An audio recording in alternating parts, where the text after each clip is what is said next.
नमस्कार दोस्तों, आपका हमारे YouTube चैनल बोर्ड मैथ गुरु पर बहुत बहुत स्वागत है। आज हम आपको बहुपद का बेसिक नॉलेज के बारे में पढ़ाएंगे कि इसमें बेसिक से एडवांस के बारे में पूरी जानकारी जाएगी। सबसे पहले आपको बहुपद की पहचान बताई जाएगी, फिर इसमें पद क्या होते हैं, गुणांक, घात, प्रकार, इस बारे में धीरे धीरे आपको बिल्कुल बेसिक से लेकर एडवांस तक इसमें आपको पूरी जानकारी दी जाएगी। ठीक है, इसमें जैसे बहुपद की पहचान क्या होती है, किसी व्यंजन में बहुपद को पहचान समझना बताएंगे। पद, बहुपद में अलग अलग हिस्सों में पद कहते हैं। गुणांक किसे कहते हैं, पदों में चर के साथ लगे संख्या के मान को गुणांक कहते हैं।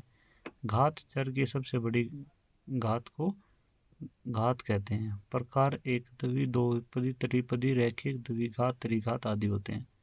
शून्य, जिस मान बहुपद का मान शून्य हो जाए उसे शून्य कहते हैं। शून्यकों का संबंध शून्यकों और गुणांकों के बीच होता है। जैसे अल्फा प्लस बीटा का मान हो जाएगा -b/a। गुणनखंड, बहुपदों के गुणनखंड हो गए गुणनफलों के रूप में लिखना। विभाजन एल्गोरिथम, बहुपदों का भाग देना, भाज्य गुणा भाजक, भाज्य बराबर भाजक गुणा भागफल प्लस शेषफल होता है। ठीक है, ये आपको सारी चीज़ें समझाई जाएंगी। तो सबसे पहले हम देखते हैं कि बहुपद क्या होता है। तो ऐसा बीजीय व्यंजक जिसके चर x की घात 1, 0, 1, 2, 3 जैसी पूर्ण गैर ऋणात्मक पूर्णांकों से बहुपद कहते हैं। कहने का मतलब भाई क्या है कि x की फॉर्म में और x की घात 0, 1, 2, 3, 4 हो, माइनस में ना हो और अंश बटे हर के रूप में ना हो, उसे क्या कहते हैं, बहुपद कहते हैं। अब हम इसका उदाहरण देखते हैं। बहुपद के उदाहरण से समझेंगे। 5x जमा में 3 हो गया, तो इसमें x की घात क्या होगी, 1 होगी। अब इसमें नेक्स्ट अगला देखते हैं। x की 2 जमा में 4x जमा में 5, इसमें x की घात कितनी होगी, 2 होगी। 2x की 2 माइनस 3x की 2 जमा x बराबर -7। ये बहुपदों के उदाहरण है। तो इसमें क्या है कि घात जैसे 7 है, 7 क्या हो गया, 7x की 0 हो गया। तो जब x की मान 0 हो गया तो उसकी घात क्या, उसकी वैल्यू 1 हो जाएगी। तो इसमें पूर्ण संख्या होनी चाहिए, कौन सी, घात में 0, 1, 2, 3, 4 होनी चाहिए। कौन कौन से बहुपद नहीं होंगे, जैसे 1/x जमा 2 हो गया, तो 1/x को हम जब x को सोल्व करेंगे तो x माइनस 1, x की पावर -1 जमा में 2 हो जाएगा, तो x की घात क्या होगी, -2 होगी। अब इसमें नेक्स्ट में देखते हैं x -2 + 3, तो इसमें भी घात क्या होगी, 2 होगी। वर्गमूल x जमा में 1, तो वर्गमूल को हम हटाएंगे तो जब क्या हो जाएगा, x की पावर कितनी हो जाएगी, 1/2 जमा में 1, तो घात 1/2 होगी। x की घात 1/2 जमा में 2, तो जब घात ना तो क्या होनी चाहिए, माइनस में होनी चाहिए, ना अंश बटे हर के रूप में, भिन्न के रूप में होनी चाहिए। अगर ये है तो वो भिन्न नहीं होगी। ठीक है, अब इसका हम भाग 2 देखते हैं। बहुपद के पद क्या होते हैं, गुणांक क्या होते हैं और घात किसको कहते हैं। अब उदाहरण से देखेंगे हम। जैसे पद होता है क्या, बहुपद के भागों को पद कहते हैं कि कितने भाग में है। फिर गुणांक क्या कहते हैं, पद में चर के साथ जो संख्या होती है उसके गुणांक कहते हैं। और घात किसको कहेंगे, चर की जिस संख्या से घात है उसे घात कहेंगे। जैसे 3x की 3 जमा 5x की 2 माइनस 7x जमा में 9 हो गया, इसका क्या। तो सबसे पहले इसमें पहले पद देखेंगे तो कौन से हो जाएंगे, तो 3x की 3 एक पहला पद हो गया, 5x की 2 दूसरा पद हो गया, -7x तीसरा पद हो गया और 9 चौथा पद हो गया। अब फिर देखते हैं इसमें गुणांक। अब 3x की 3 हो गया तो इसमें गुणांक हो गया इसका 3, 5x की 2 में गुणांक हो गया 5, -7x में गुणांक हो गया -7। ठीक है, अब इसका अगला क्या था, घात की। घात किसे कहते हैं, अब 3x की 3 है तो इसकी घात कितनी होगी, 3 हो जाएगी। 5x की 2 में घात 2 होगी। तो महत्वपूर्ण इसमें बात क्या है कि बहुपद के प्रत्येक पद में 4 की घात पूर्ण गैर ऋणात्मक पूर्णांक जैसे 0, 1, 2, 3 होती है। बहुपदों में दो पदों की जो संख्या होती है वो सीमित होती है, इनडिफिनिट नहीं होती भाई, असीमित नहीं होती, सीमित होती है। 4 पद, 5 पद, 6 पद, 7 पद पर सीमित होंगे। किसी भी पद का घातांक शून्य भी हो सकता है, कि जैसे मैं ऊपर बताया था 7 था, इसमें भी उदाहरण देखते हैं। 7x की 0, जब x का मान 0 हो जाएगा तो x की वैल्यू 1 हो जाएगी, तो 7 गुणा में 1 बराबर 7 हो जाएगा। बहुपद के प्रकार, घात के आधार पर इसके प्रकार कौन से हैं, पहले घात के आधार पर देख लेते हैं। रैखिक बहुपद, उसके बाद द्विघात बहुपद, उसके बाद त्रिघात बहुपद, उसके बाद चतुर्घात बहुपद। अब सबसे पहले देखते हैं रैखिक बहुपद कौन सा होता है। लीनियर पॉलिनॉमियल कौन सा होता है, ये होता है जैसे 2x जमा 5 हो गया, 3x -7 हो गया, x -1 हो गया। जब घात कितनी होगी, 1 होगी, तो उसको क्या कहेंगे, रैखिक पद कहेंगे। ठीक है। इसके बाद जैसे द्विघात पद था, इसमें सीधा हम 4 भाग पे आ जाते हैं पहले। ठीक है, वो देखेंगे 4 भाग का खेद घात के आधार पर जो हम देख रहे थे। तो फिर आ गया द्विघात बहुपद, तो इसमें क्या हो गया, घात 2 हो जाएगी, 2x की 2 माइनस 3x जमा में 1, तो x की घात 2 है, तो ये द्विघात बहुपद हो गया। त्रिघात में 3x की 2 माइनस 2x की 2 जमा 5x माइनस 4, तो इसमें जब जो पहले पद की घात होती है तो सबसे बड़ी घात होती है, वही उसका पद हो जाता है। ये चीज़ ध्यान देखना। अब nवें घात का बहुपद आ सकता है ए एक्स की पावर n, तो क्या हो गया, ये n बहुपद वाला घात हो गया। इसका बाद दूसरा देखते हैं पदों की संख्या के आधार पर। एक पदी बहुपद 5x, द्विपदी बहुपद 5 जमा में x जिसके 2 पद हो गए, त्रिपदी बहुपद जिसके 3 पद हो जाएंगे x की 2 जमा 3x जमा 2, बहुपदी बहुपद जिसके 3 से ज़्यादा घात हों, सॉरी पद हों, तो उसको बहुपदी बहुपद बोल देंगे। अब ऊपर देखते हैं, सबसे पहले बहुपद की घात में 5x जमा में 2 में x की घात कितना हो गया, 1 हो गया, और 3x की 2 माइनस 4x जमा 1 में भी घात कितना हो गया, 2 हो गया। ये हमने चौथे में पढ़ लिए। अब आते हैं इसका 5वां भाग। इसमें 5वें भाग में क्या होता है कि बहुपद का शून्यांक कैसे निकालते हैं, शून्यांक होता कैसे है उसको हम देखेंगे। जिस मान पर बहुपद का मान शून्य हो जाता है उस मान को क्या कहते हैं, बहुपद का शून्य कहते हैं। अब उदाहरण से इसको देखते हैं भाई कि होता कैसे है। ये पी एक्स बराबर एक्स माइनस 3, जब एक्स का मान 3 रख देंगे तो पी एक्स की जगह 3 रख दिया, पी 3 बराबर है 3 माइनस 3 बराबर 0, इसलिए 3 बहुपद का क्या हो गया, शून्य को हो जाएगा। अब हम अगला उदाहरण देखते हैं, पी एक्स बराबर एक्स की 2 माइनस 4x। अब एक्स बराबर 0 रख दिया हमने, पी की जगह 0 बराबर एक्स की मान 0 माइनस 4 गुणा में 0, तो 0 हो गया, शून्य क्या हो गया, 0 हो गया। या फिर हम इसकी जगह पे क्या रखेंगे, 4 भी रख के देख लेते हैं। ठीक है, 4 चौके 16 माइनस 4 गुणा में 4, 16, 16 में से 16 गए तो क्या हो गया, 0 हो गया। तो ये होते शून्य के निकालने। ठीक है, अब हम देखते हैं इसका भाग नंबर 6 देखेंगे। अब इसका 6 भाग में क्या है, शून्य को और गुणांकों के बीच में संबंध हम ज्ञात करेंगे। यदि कोई द्विघात बहुपद दे दिया हमें ए एक्स की 2 जमा में बी एक्स प्लस सी के शून्यांक अल्फा और बीटा हो, तो अब अल्फा और बीटा में सबसे पहले हम क्या करेंगे, योग करेंगे, शून्यांकों का योग अल्फा जमा बीटा, तो इसके बराबर क्या हो जाएगा, माइनस बी बटे ए हो जाएगा। तो फिर अगर हम इनका गुणनफल निकालेंगे शून्यांकों का, अल्फा गुणा बीटा निकालेंगे तो सी बटे ए इसका गुणनफल हो जाएगा। अब ध्यान से देखें भाई, जो एक्स स्क्वेयर के साथ जो मान होता है गुणा में वो अल्फा होता है, जो एक्स के साथ में होता है वो बीटा होता है, जो बिना एक्स के होता है, जो बिना पद के चर के होता है वो क्या होता है, सी की वैल्यू होती है।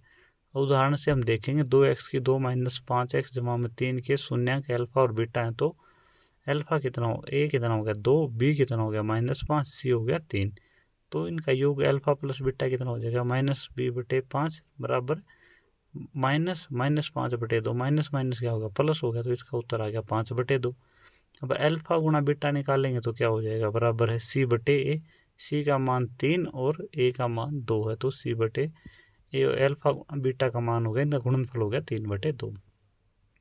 अब हम नेक्स्ट भाग देखते हैं, बहुपद का गुणनखंड। किसी बहुपद के 2 या 2 से अधिक सरल बहुपदों के गुणनफल के रूप में लिखना ही क्या होता है, गुणनखंडन होता है, या इसको क्या कहते हैं, फैक्टराइजेशन कहते हैं। तो इसमें हम सबसे पहले उदाहरण से हम देखेंगे x की 2 जमा 5x जमा 6। देखो अगर जब हम गुणनखंड करेंगे ना, तो गुणा करेंगे तो एक्स स्क्वेयर और 6 की जो होती है इनकी गुणा के बराबर आना चाहिए, और जब जुमा करेंगे तो 5x के बराबर आना चाहिए, x के साथ जो वैल्यू है ना उसके साथ होना चाहिए। तो एक्स स्क्वेयर के साथ 1 है और 6 एकम 6, गुणा करेंगे तो 6 आए, जोड़े तो 5 आए, ऐसी संख्या कौन सी हो जाएगी, ए प्लस बी बराबर 6 कर लेंगे, 5 कर लेंगे, ए गुणा बी बराबर 6 कर लेंगे, तो 2 तिया 6, तो 2 और 3 और 2 5 है, तो 2 और 3 आ गई। तो x की 2 जमा में 5x जमा में 3x, 2x जमा 3x जमा में 6 हो जाएगा। तो x की 2 जमा 2x को अलग करेंगे, 3x जमा 6 को अलग कर लेंगे, तो x की 2 जमा 2x में कॉमन क्या आ गया, x आ गया, तो इसमें क्या बच जाएगा, x जमा 2, फिर जमा की वैल्यू है तो जमा, उसके बाद क्या है, इसके बाद यहाँ हो जाएगा बीच में, उसके बाद ये होना चाहिए कि जो यहाँ कॉमन आया x जमा 2, तो वहाँ भी वही होना चाहिए, तो इसके लिए क्या करेंगे, 3 हो जाएगा, 3x जमा 6 में कॉमन क्या है 3, तो 3 कॉमन आ गया, तो अंदर 3 एकम 3, तो x बच गया, प्लस में 3 दूनी 6, 2 बच गया। तो यहाँ x गुणा में x जमा 2 जमा में 3 ब्रैकेट x जमा में 2 बच गया। तो पहले जो कॉमन है उनको अलग ले लेंगे, तो जो बाहर हैं x जमा 3 बाहर है तो उसको ले लिया, उसके बाद x जमा 3 को जो दोनों में कॉमन हो गया x जमा 2 को उसको अलग से ले लिया।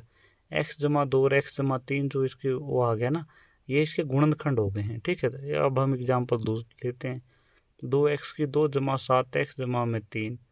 तो इसमें हम क्या करेंगे, जब गुणा करें तो क्या आना चाहिए, मैंने पहले बताया था, तो 2x स्क्वायर जमा में 3 गुणा में 3 कर देंगे पहला और आखिरी, अल्फा और ए और सी की गुणा कर देंगे, तो 2 3 दूनी 6, गुणा करें तो 6 आए, जोड़े तो 7 आए, ऐसा क्या होगा बताओ। 6 एकम 6 कर देंगे तो क्या होगा, 6 एकम 6 करेंगे तो गुणा करा तो 6 आ गया, और जोड़ेंगे तो 6 और 1 7 आ गया।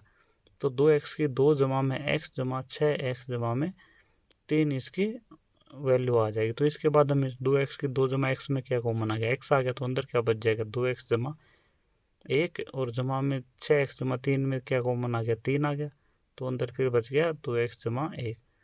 तो अब पहले जो कॉमन है उसको लिख लिया 2x जमा 1, जो बच गए अभी दोनों बाहर वाले उनको लिख देंगे x जमा में 3। तो ये इसके गुणनखंड हो गए। अब हम अगला देखते हैं तीसरा भाग इसमें, x की 2 माइनस में 9। तो x की 2 माइनस 9, 9 को क्या लिखते हैं 3 की 2, तो x की 2 माइनस 3 की 2 हो गया। इसका a की 2 माइनस b की 2 का फार्मूला क्या होता है, a plus B, a minus B. तो a क्या है x b 3, तो x माइनस 3 और x जमा 3, इसकी क्या हो गई, ये गुणनखंड हो गए। अब भाग नंबर 4 देखते हैं, x की 2 जमा में 8x जमा में 15। तो गुणा करें तो 15 और जोड़े तो 8 आ जाए, तो 5 दिए 15, 3 और 5 ऐसे गुणनखंड आ जाएंगे। x की 2 जमा में 3x जमा में 5x जमा में 15 हो गया। ठीक है यहाँ तक। तो अभी इसकी क्या हो जाएगी वैल्यू, x की 2 जमा 3x में कॉमन हो गया x, तो x बच गया, यहाँ पे 3 बच गया, x जमा 3 हो जाएगा, जमा में इसमें 5x जमा 15 में कॉमन आ गया 5, तो x जमा में 5 दिए 15, 3 बच गया। तो इसके गुणनखंड क्या हो गए, x जमा में 3 और x गुणा में 3 हो गए। तो ये इसके बहुपद के गुणनखंड आपको निकालने आ गए होंगे। अब हमारा भाग नंबर 8 देखते हैं, विभागीय विभाजन एल्गोरिथम। इसमें क्या होता है, यदि एक बहुपद px को किसी अन्य बहुपद gx से भाग दिया जाए तो क्या होगा, जो भाज्य होता है, भाज्य बराबर भाजक गुणा भागफल जमा में शेषफल हो जाएगा। तो इसमें देखो, मतलब डिवाइडेंट बराबर है डिवाइजर गुणा में क्वाड्रेंट प्लस में रिमाइंडर हो जाएगा।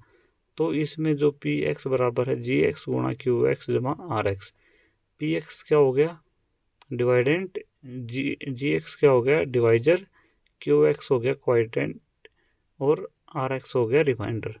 तो शेषफल की घात भाजक की घात से हमेशा कम होती है, ये चीज़ ध्यान रखना। तो शेषफल की घात होगी भाजक से क्या होगी, कम होनी चाहिए, तभी वो आपका शेषफल बचेगा। हम एक एग्जाम्पल देखते हैं इसका, पी एक्स बराबर है 2x की 2 जमा 3, 2x की 3 जमा 3x की 2 जमा 5x जमा में 7 को जी एक्स बराबर x माइनस 2 से भाग देने पर मान लिया भागफल क्या हो गया, क्यू एक्स बराबर है 2x की 2 जमा 7x जमा में 9 हो गया। तो शेषफल कितना हो गया, आर एक्स बराबर 25 है। जांच कीजिए, इसका क्या करना है, इसका भाई जांच करके देखना क्या है सही है। तो हम क्या करेंगे, भाज्य बराबर है, भाज्य कितना x माइनस 2 बराबर है भाजक गुणा भागफल, 2x की 2 जमा 7x जमा में 9 जमा में 25, क्या इसके बराबर हो जाएगा। तो देखें, तो x माइनस 2, 2x की 2 प्लस 7x प्लस 9 में क्या हो गया, कॉमन आ गया x, इसकी गुणा करेंगे तो इसमें कॉमन आ जाएगा x कॉमन आ गया, 2x की 2 जमा 7x जमा में 9 हो जाएगा, माइनस 2 कॉमन, 2x की 2 जमा 7x जमा 9 और जमा में 25 हो गया। तो 2x जो कॉमन आ गया पहले उसको रखते हैं, 2x की 2 जमा 7x की 2x की 3 सॉल्यूशन करेंगे तो जमा में 7x की 2 जमा 9x माइनस में 2 दूनी 4 x की 2 जमा में 7 दूनी 14 x प्लस में 9 दूनी 18 जमा में 25। तो इसको खोल लेंगे, 2x की 3 जमा में 7x की 2 जमा में 9x घटा में 4x की 2 माइनस 14x माइनस 18 जमा 25। तो क्या बच गया, 2x की 2 जमा 3x माइनस 5x जमा में 7 बच गया। ठीक है, तो इसमें जो ये था, जो हमें मान दिया गया था कि ये दोनों एक दूसरे के बराबर हैं, तो इससे क्या हो गया, ये सिद्ध हो गया कि हाँ ये ठीक है। ठीक है, अब हम अगला भाग देखेंगे इसमें, भाग नंबर 9। भाग नंबर 9 में क्या दिया गया है, यदि किसी बहुपद px को x माइनस ए से भाग दिया जाए तो शेषफल पी ए बचेगा। ठीक है, शेषफल पर में होगी। उदाहरण देख लेते हैं, पी एक्स बराबर एक्स की 2 जमा में 2x जमा में 3 को x माइनस 1 से भाग देने पर शेषफल ज्ञात कीजिए। तो शेषफल क्या बच जाएगा, देखो p का मान क्या हो गया, x का मान, तो x माइनस 1 बराबर 0 हो गया, तो x बराबर 1 हो गया। तो जहाँ x दे रखा वहाँ पे 1 रख देंगे। p 1 बराबर 1 की 2 जमा में 2 गुणा में 1 जमा में 3, 1 की 2 1 जमा में 2 1 2 2 जमा में 3 3 2 5 और 1 6। शेषफल कितना आ गया, 6 आ गया। अब हम दूसरा उदाहरण देखते हैं, पी एक्स बराबर 2x की 3 माइनस 3x की 2 जमा 3x जमा में 5 को x जमा 2 से भाग देने पर शेषफल क्या बचेगा। इसमें क्या हो गया, x जमा में 2 है बराबर 0 हो गया, तो x की वैल्यू क्या होगी, -2 होगी। जहाँ जहाँ x है वहाँ पे -2 रख देंगे। तो p -2 बराबर है 2 माइनस 2 की घात 3 माइनस 3 ब्रैकेट -2 की घात 2 जमा में -2 जमा में 5। 2 गुणा में 2 की घात 3 है तो -8 हो जाएगा। माइनस में 3 गुणा में 2 गुणा में 2 माइनस माइनस प्लस हो जाएगा 4 -2 प्लस में 5। तो 2 गुणा -8 है तो माइनस के 16, माइनस 3 गुणा 4 है तो माइनस के 12, माइनस का 2 जमा में 5। 16 और 14 कितने हो गए, 30। 30 माइनस के हो गए 5 प्लस के, तो -30 में से 5 गए, माइनस के 25 बच गए। तो शेषफल कितना आ जाएगा इसका, -25 आ जाएगा। शेषफल परिमेय से बिना भाग किए शेषफल भी ज्ञात किया जा सकता है। ये चीज़ ध्यान रखना। कैसे ज्ञात किया जा सकता है, जब x प्लस 2 है तो उसकी वैल्यू कितनी मान, 0 हो जाएगा तो 0 मान लेंगे। ठीक है, अब हम देखेंगे भाग नंबर 10, इसका गुणनखंड परिमेय। गुणनखंड परिमेय क्या है, यदि किसी बहुपद px के लिए पी ए बराबर 0 हो तो x minus A P x का गुणनखंड होगा, ये होता। ठीक है, अगर पी ए की वैल्यू 0 हो तो x minus A P x का गुणनखंड हो जाएगा। हम इसको किसी उदाहरण से समझेंगे। तो पी एक्स जमा में x की 2 माइनस 5x जमा में 5 और a जब बराबर कितना हो जाएगा, 2 हो जाएगा। तो इसके बाद क्या हो जाएगा, क्या रखना है, इसकी वैल्यू 2 आ जाएगी, 2 रखनी थी हमने। तो पी 2 बराबर 2 की 2 माइनस 5 गुणा में 2 जमा में 6, 2 की 2 4 माइनस 10 जमा में 6 बराबर 0 हो गया। तो 10 में से 10 गए, 0 हो गया। पी 2 की वैल्यू क्या होगी, 0 हो गई। तो x माइनस 2 पी एक्स का क्या होगा, गुणनखंड हो गया। जब कोई किसी का गुणनखंड होता है तो उसकी वैल्यू क्या आनी चाहिए, सोल्यूशन करने पर पद की 0 हो जाना चाहिए। अगर हम जांच भी करना चाहें तो देखो, x माइनस 2 किस को भाग करेंगे, इससे x की 2 माइनस 5x जमा 6 को भाग करेंगे। तो सबसे पहले x से भाग करेंगे, गुणा करेंगे इसकी। तो x माइनस 2 गुणा में x करेंगे तो x की 2 माइनस में 2x, बाहर माइनस आ गया तो -2x से -2x 2 कट गया। तो -5x में से 2x गए, -3x और 6 नीचे आ गया, प्लस का 6। अब -3x प्लस 6 है तो -3 से गुणा कर देंगे, -3x माइनस 3 दूनी 6। तो इसकी वैल्यू कितनी आ जाएगी अभी बताओ, -3x और 6 प्लस 6 में से ये कट जाएगा तो 0 आ जाएगी। तो शेषफल 0 है तो x माइनस 2 गुणनखंड हो जाएगा। तो गुणनखंड परिमेय सत्य है। ठीक है, इसके बाद हम इसका दो नंबर का उदाहरण देखेंगे। पी एक्स बराबर है x की घात 3 जमा में 3x की घात 2 माइनस 4x माइनस 12 और a बराबर है -3। तो x के मान क्या हो गया, -3 हो जाएगा। तो p -3 बराबर है -3 का घन जमा में 3 गुणा में -3 का वर्ग -3 गुणा में -4 माइनस में 12। तो 3 का घन कितना हो जाएगा, 9 और माइनस है तो माइनस का 27 जमा में 3 तिया 9 तिया 27, माइनस माइनस प्लस हो जाएगा तो प्लस का 27 आ जाएगा। तो 4 तिया 12 माइनस माइनस -4 गुणा -3 करेंगे, जमा के 12 और माइनस का 12 है। 27 से 27 कट गया, 12 से 12 कट गया, तो क्या आ गया p माइनस 3 बराबर 0 आ गया। तो क्या हो जाएगा, px-3 px का क्या हो जाएगा, एक गुणनखंड हो जाएगा। अब इसको क्या करेंगे, हम भाग दोबारा जांच करते हैं। तो इसमें क्या हो जाएगा, x-3 भाग के अंदर x की 3 जमा में 3 x की 2 माइनस 4x माइनस 12।